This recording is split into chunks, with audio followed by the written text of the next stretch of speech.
উপহাস যেখান থেকে শুরু হয় সফলতার যাত্রা।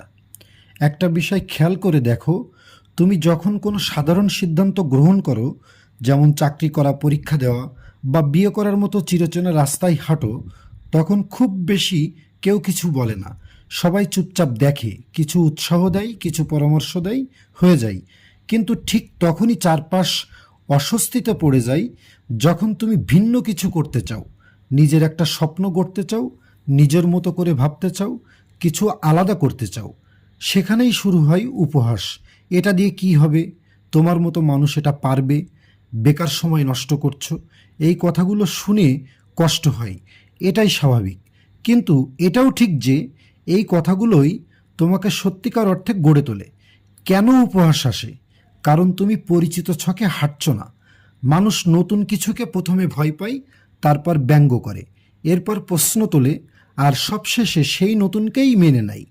তুমি যদি সাহস করে নিজের মতো করে চলার, তাহলে তারা তোমাকে ব্যতিক্রমী ভাববে।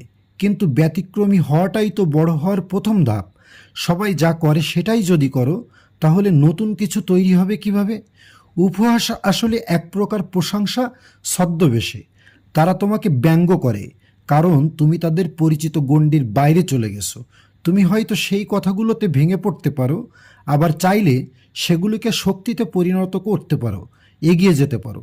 তোমার কাজের প্রতিক্রিয়া যত বেশি হয়, উপহাসই হোক বা প্রশ্নবিদ্ধতা, তত বেশি তুমি জানবে তুমি কিছু একটা ঠিক করছো।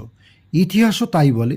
সত্যজিৎ রায়ের পথের পাঁচালী যখন বানানো হচ্ছিল, অনেকেই বলেছিল এটা কেউ দেখবে না। জে কে রাউলিংয়ের হ্যারি পটার 12টি প্রকাশনী প্রত্যাখ্যান করেছিল। স্টিভ জবস, এলন মার্কস, এমনকি কবি রবীন্দ্রনাথও সবার জীবনের শুরুতে উপহাস এসেছিল। তাদের সবাইকে প্রথমে অসম্ভব মনে করা হয়েছিল, কিন্তু তারাই একদিন হয়ে উঠেছে অনুপ্রেরণা। তোমার জন্য বার্তা, তুমি যদি এখন উপহাসের মুখে দাঁড়িয়ে থাকো, যেন তুমি একা নও। এটাই শেষ পর্যায়, যেটা পেরিয়ে গেলে ভবিষ্যৎ তোমার হবে। তুমি যদি নিজের উপর বিশ্বাস রাখো, কঠোর পরিশ্রম করতে পারো, আর ভেতরের আগুনটা জ্বালিয়ে রাখতে পারো, তাহলে আজ যে মানুষগুলো হাসছে, কাল তারাই তোমার গল্প শোনাবে অন্যকে।